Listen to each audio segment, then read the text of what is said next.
I've travelled 6 hours north to Glasgow. Why? Because over my shoulder is Glasgow Angling Centre and it's their open weekend.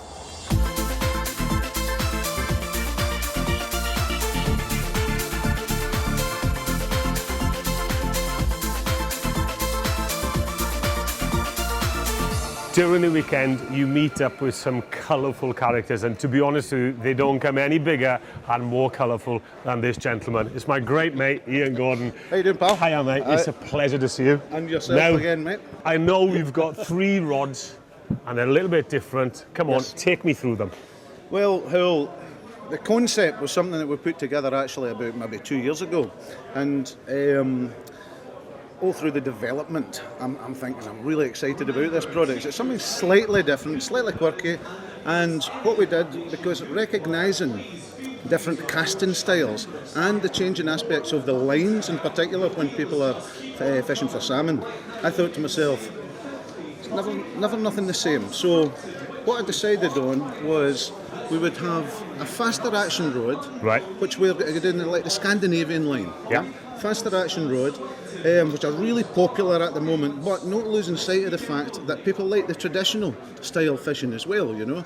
So what I've decided was that we made a blank that was a very crisp action, particularly from the middle section up the way, right. Crisp, fast. Yeah. But because of what I see as probably the biggest mistake that people make when casting, and I have to say, 90% of people make it. Shouldn't really say that. But 90% of people make it. But when I see this, I think that compromises their fishing so much. So, And hold on, before you go on, and the mistake is? And the mistake is this one.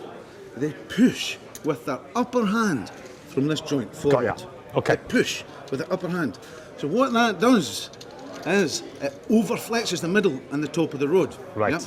So when we're fishing with a short spay line, that's Yep. very popular just now, we need a rod with an action that's going to counter that, that's going to work well under that scenario. So we come up with the S series rod. Right. Very typically Scandinavian, shorter handle, Yes. shorter handle on the rear as well. Basically, I'm encouraging people, Hywel, to cast or to hold the rod in what I would determine as being the correct manner. Yeah. So not holding it here, Yeah.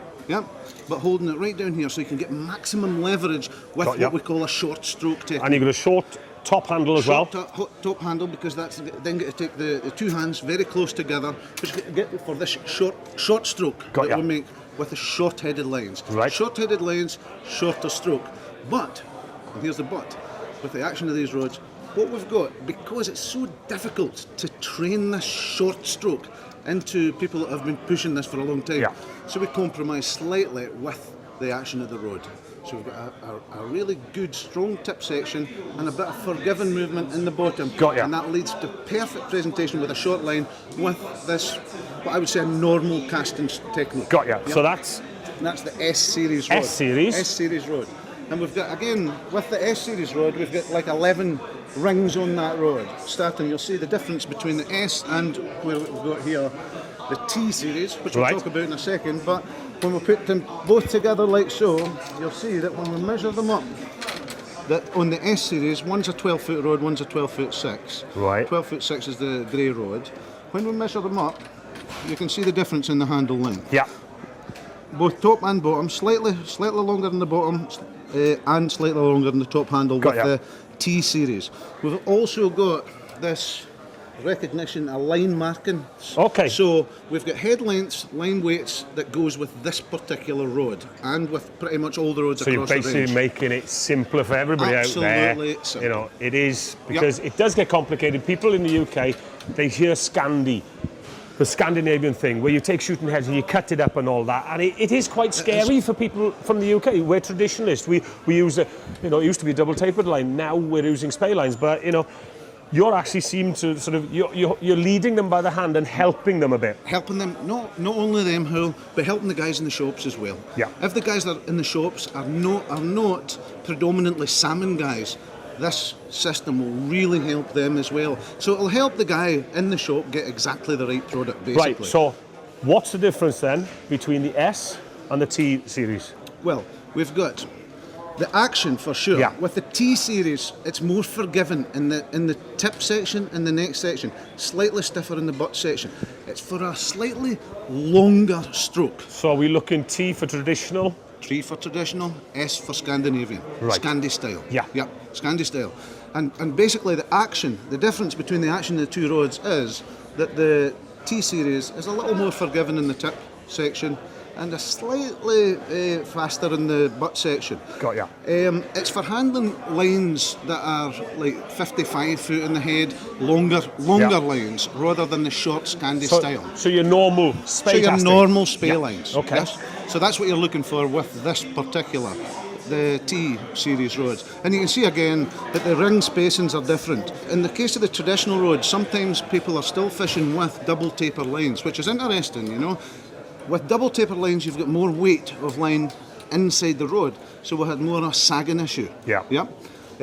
With the Scandi one, you've got running line in there only, so Exactly. there's no sagging issue. No. You know, so we can get away with 11 rings on most of the roads and 13 on most of the traditional roads. But that's the main difference between the two. Okay. We now go to, I suppose, what we call the Rolls Royce or the Ferrari of your rod range. With this particular one, we've got the Zenith Rod. It's a Centrix material, Zenith Rod. It's the one that's made offshore. We will say that this is the Ferrari of the Okay. range. The Rolls Royce of the range, artisan, built in Anik, made from the same material, fantastic piece of kit. This one, the Zenith, made offshore. It comes in 4 different sizes. We've got 12 foot 6, 13 foot 6, quirky sizes, 14 foot 6, 15 foot 1. We wanted to take something from the traditional rods and something from the Scandinavian rods and pull it into the action of this rod. And I have to say, from the development point of view, it has been fantastic to work with this because it's the first range of rods that I've ever used or developed or worked with. That all through the development we've had no breakages, nothing, zero, absolutely none. But it's an interesting concept because what we've done with the Centrix Zenith range, we've went in between the S and the T. We're focusing, because of the type of material this is made with, it is ultra fast material. We're focusing more on the S, Right. the S series. But when you add a heavy, long line to all these roads in this range, it becomes a fantastic fishing tool. Again, the ring spacings are S. They're going to fit the same as the S range. Handle length, slightly longer than the S. For those that want to fish with that longer lines, we definitely need more distance between the two hands if you're fishing with that big Longer long stroke, yeah. So basically that's the Zenith Road Howl. A really good bit of kit, this one. So, Scandi, traditional, or the Zenith. You make your choice, but try before you buy. Ian, Absolutely. it's Couldn't been a agree pleasure, with you more, pal. and enjoy the rest of the weekend. I'll do that.